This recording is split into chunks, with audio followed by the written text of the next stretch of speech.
जब अपने कैरियर का आगाज किया तो कितनी तनख्वाह थी और आजकल कितनी तनख्वाह और मराहल?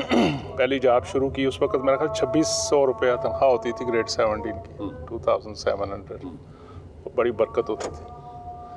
तो अब अल्हम्दुलिल्लाह I am getting good salary. मेरा टेक होम मेरा ख्याल 8 लाख के करीब है। मराहत क्या क्या है? हेल्थ फैसिलिटीज़ हैं, ट्रैवल फैसिलिटी हैं, यही है। और उसके अलावा एक्सेप्शन को दूसरी किस उस तरह की मराहत हमारे सिस्टम में नहीं।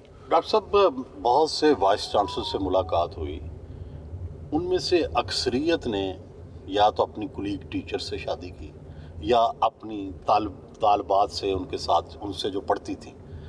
आपने भी शादी ऐसे ही की या आपका रवैया मुख्तलिफ रहा?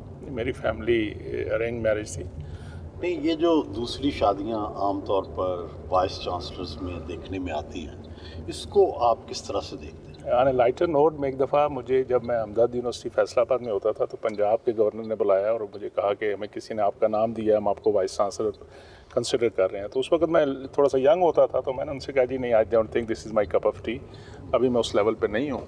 तो मैं वापस आया तो मेरी बेगम मसल्ले पे बैठी हुई थी। कहती है उस वक्त की मैंने बैठ के वजीफ़ा कर रही हूँ कि अल्लाह ना करे आप वीसी बने। मैंने कहा क्यों कह रही हो?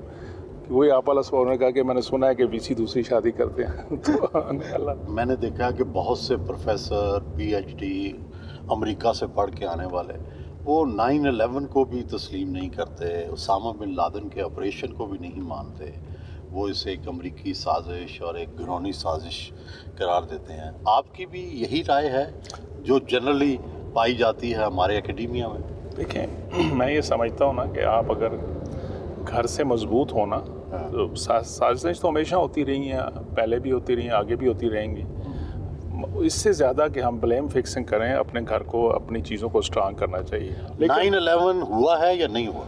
9/11 हुआ ना, जो इस वक्त तक आ रही हैं चीज़ें हुआ है, उसके पीछे क्या कॉन्स्पिरेंसी है, इस पर डिफरेंट थ्योरीज है और ये आने वाले वक्तों पे नेचुरली सरफेस पे आएगी। डॉक्टर साहब, गुस्सा किन बातों पर आता है?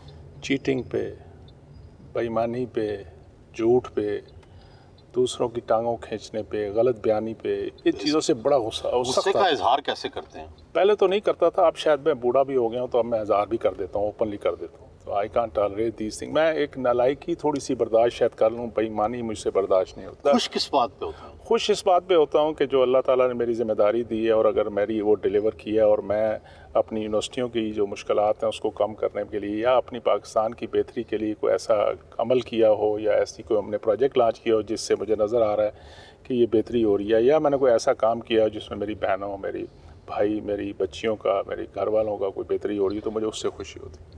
एज चेयरमैन HEC, आप समझते हैं कि जो यूनिवर्सिटी के असातिज़ा हैं, उनकी जो तनख्वाहें हैं, उनकी जो मराहत है, वो काफ़ी हैं? ये एक रिलेटिव टर्म है बेसिकली। मैं समझता हूँ कि इतनी बुरी भी नहीं है। हमारा TTS सिस्टम, EPS सिस्टम, हम असल में बहुत ज़्यादा मटेरियलिस्टिक हो गए हैं मेरे समेत हर कोई। मैं तो बड़ी एक बदकिस्मती कहना चाहिए कि हमारी यूथ को आप समझाएं ना कि ये सही काम करें। कहते जी क्या फ़ायदा सही काम करने, मेरिट का क्या फ़ायदा? वो कहते हैं, पंजाबी कहते हैं सर कि जड़ना कोई लुच्चा उतना ऊँचा।